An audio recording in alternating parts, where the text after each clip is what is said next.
మహిళలపై జగన్ ఛానల్లో అసభ్యకర వ్యాఖ్యలు చేసిన కేసులో యాంకర్ కొమ్మినేని శ్రీనివాసరావును పోలీసులు అరెస్టు చేశారు. ప్రధాన నిందితుడు అనలిస్ట్ కృష్ణంరాజు మాత్రం ఇంటికి తాళాలు వేసుకుని అజ్ఞాతంలోకి వెళ్లిపోయారు. దీంతో కృష్ణంరాజు కోసం పోలీసు బృందాలు గాలిస్తున్నాయి. ఇటీవల జగన్ ఛానల్లో యాంకర్ కొమ్మినేని నిర్వహించిన లైవ్ డిబేట్లో అమరావతిపై తీవ్ర వ్యాఖ్యలు చేశారు.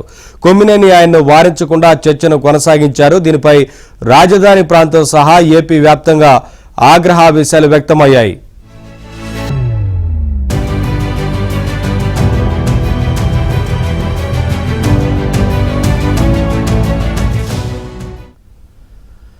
పెద్ద ఎత్తున నిరసనలు తెలియజేస్తున్న ఆ ఇద్దరు గాని సాక్షి యాజమాన్యం గాని కనీసం క్షమాపణలు చెప్పకపోవడంతో మహిళలు ప్రజా సంఘాలు మండిపడుతున్నాయి.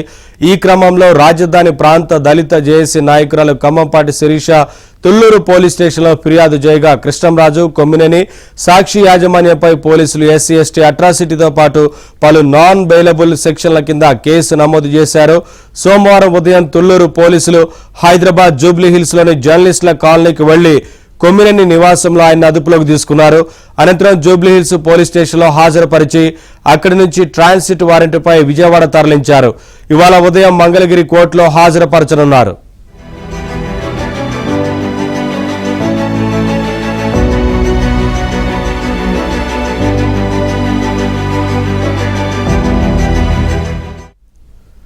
మహిళలపై అసభ్యకర వ్యాఖ్యలు చేసిన ప్రధాన నిందితుడైన కృష్ణంరాజు 3 రోజుల కిందటే విజయవాడలోని తన ఇంటికి తాళం వేసి కుటుంబంతో పాటు అజ్ఞాతంలోకి వెళ్లిపోయారు. కృష్ణంరాజు ఆచూకీ కోసం 3 ప్రత్యేక పోలీసు బృందాలు వివిధ ప్రాంతాల్లో గాలిస్తున్నాయి. వేరే రాష్ట్రానికి వెళ్లి ఉంటారని పోలీసులు అనుమానిస్తున్నారు. సాధ్యమైనంత త్వరలోనే కృష్ణంరాజును అరెస్టు చేసి కోర్టులో హాజరుపరుస్తామంటున్నారు. మరోవైపు జగన్ మీడియా తీరుపై ఏపీ వ్యాప్తంగా మహిళల నిరసనలు రోజురోజుకు తీవ్రమవుతున్నాయి. జగన్ పత్రికా కార్యాలయం ఎదుట ఆందోళనలు చేపడుతున్నారు. ఇదే సమయంలో ఏపీలో ఇప్పటికే 60కి పైగా పోలీస్ స్టేషన్లలో మహిళా సంఘాలు, ప్రజా సంఘాలు కృష్ణంరాజు, కొమ్మినేని, సాక్షి యాజమాన్యంపై పెద్ద ఎత్తున ఫిర్యాదులు చేస్తున్నారు.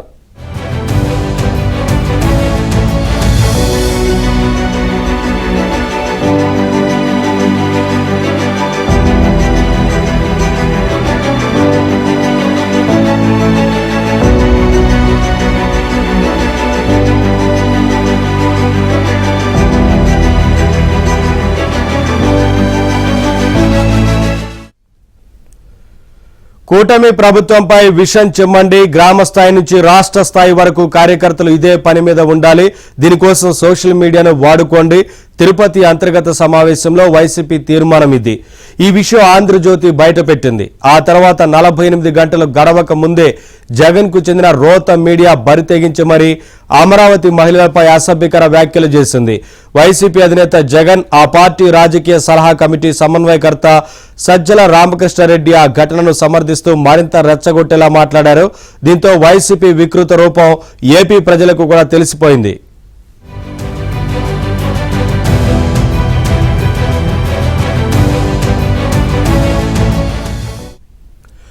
ఆ తీర్మానాన్ని పరిశీలిస్తే ఇవన్నీ ఏదో యాదృచ్ఛికంగా జరుగుతున్న ఘటనలు కాదని ఉద్దేశపూర్వకంగానే చేస్తున్నారని స్పష్టమవుతోంది.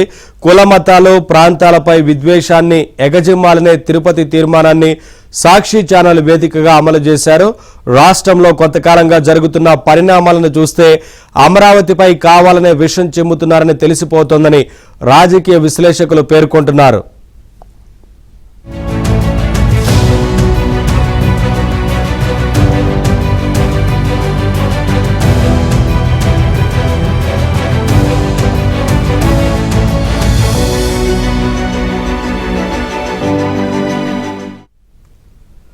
సార్వత్రిక ఎన్నికల్లో వైసీపీ మాడు పగిలేలా ప్రతిపక్ష హోదా కూడా దక్కనేయకుండా 11 అసెంబ్లీ స్థానాలకే పరిమితం చేస్తూ రాష్ట్ర ప్రజలు తీర్పిచ్చారు. అప్పటి నుంచి రాష్ట్ర ప్రజలపై జగన్ కక్షగట్టినట్లు వ్యవహరిస్తున్నారు. సామాజిక మాధ్యమం వేదికగా దుష్ప్రచారం మొదలుపెట్టారు. వైసీపీ సోషల్ మీడియాలో జరిపే ప్రచారాన్ని జనం పెద్దగా పట్టించుకోరని జగన్ కు తెలుసు. దీంతో మీడియా ముసుగులో కొంతమంది అద్దె జర్నలిస్టులను పెంచి పోషిస్తూ ప్రతి చిన్న సంఘటనపైన ప్రభుత్వాన్ని తప్పుబడుతూ వారితో విష ప్రచారం చేయిస్తున్నారు. ఆయన ఒక ప్రమాదకర ఆటను మొదలుపెట్టారని రాజకీయ విశ్లేషకులు చెబుతున్నారు.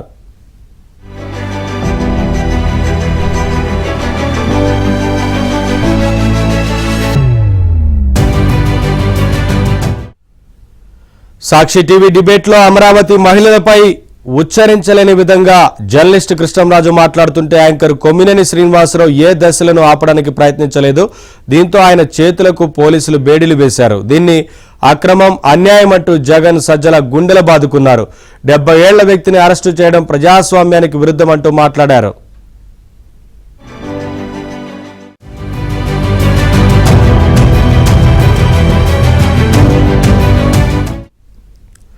అయితే సామాజిక మాధ్యమంలో ప్రభుత్వాన్ని విమర్శిస్తూ వచ్చిన పోస్టును ఫార్వర్డ్ చేసినందుకు గాను 7-10 వయసు దాటిన సీనియర్ పాత్రికేయుడు అంకబాబును లుంగితోనే అరెస్టు చేశారు.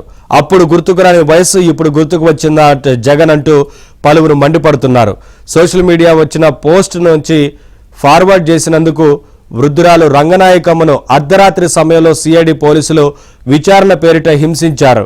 అప్పుడు అరాచకం అనిపించలేదా జగన్ అంటూ మండిపడుతున్నారు.